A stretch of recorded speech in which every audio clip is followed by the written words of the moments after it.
In this video, I'm going to talk about risk management strategies. You see, risk is probability into impact. Anything which has not happened and for which we haven't made plan. So for risk management strategy, first of all, we identify the risk. We put them into our risk register, assign risk owner, potential trigger, prioritize the risk as qualitative, and if your organization want, we prioritize them as quantitative risk.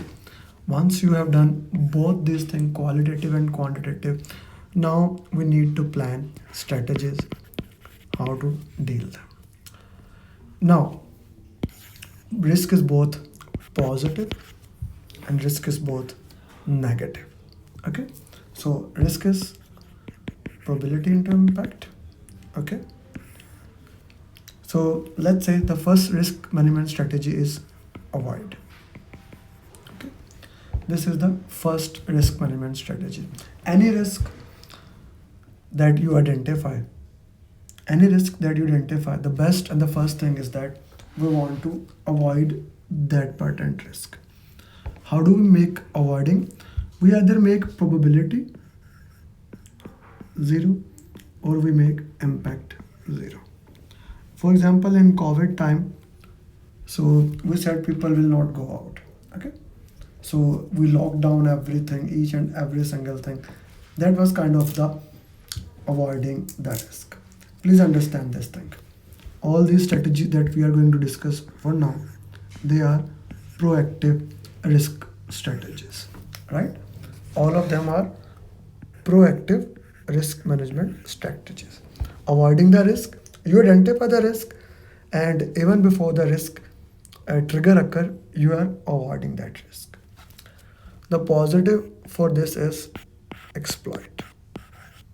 You increase the probability as well as impact, both things. The best case scenario. Exploit is the most positive term in the PMP.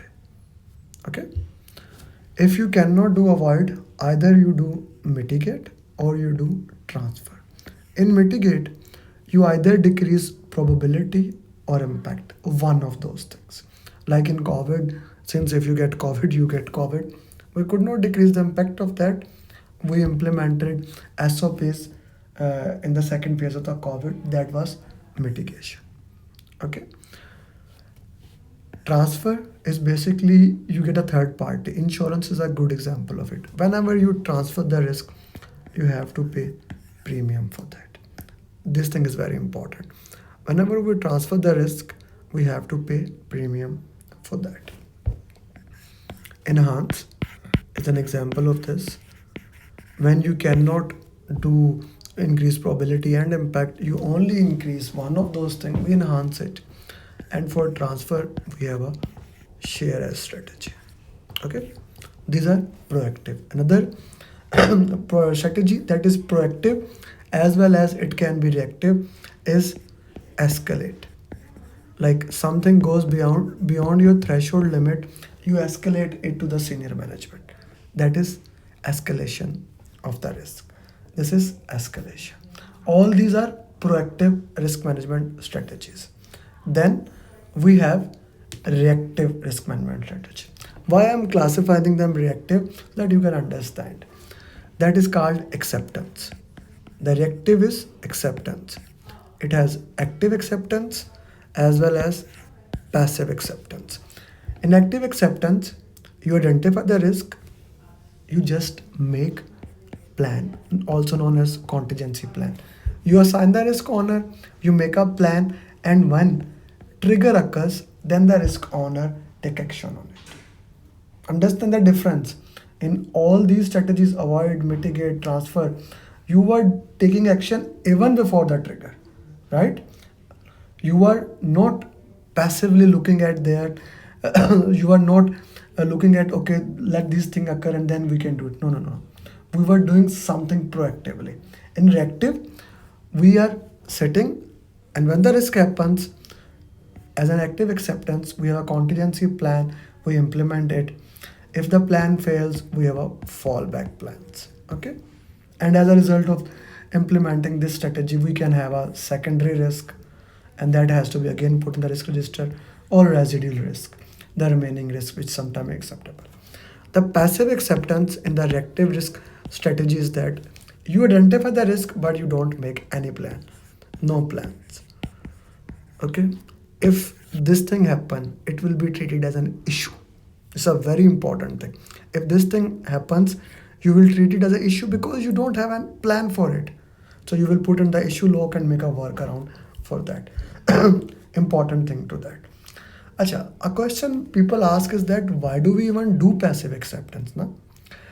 Either we have less information, or we consider risk as very low probability, or their impact is very low, things like that. Passive acceptance can be done. We do a lot of risk for which we do the passive acceptance. A very important thing, you identify the risk, you rank it qualitative, quantitative, you plan them. Okay, now once that risk occur, you update risk register, you update the risk register, not issue log. This is an important sequence. If you have planned something and your plan worked good, you update risk register. Even residual risk and secondary risk are going into risk register. I hope that explain this risk response strategy. If any topic is also troubling you, feel free to ping me, put in the comment, and I will make a video for it. And do put in the comments what did you learn from it, and what questions do you have from this video, and do share it with your friends. And if you want to watch the complete video on risk, I'm putting it at end screen. And if you want to watch my summaries videos, 3-minute summary videos, I'm also putting it. Enjoy it. Thank you.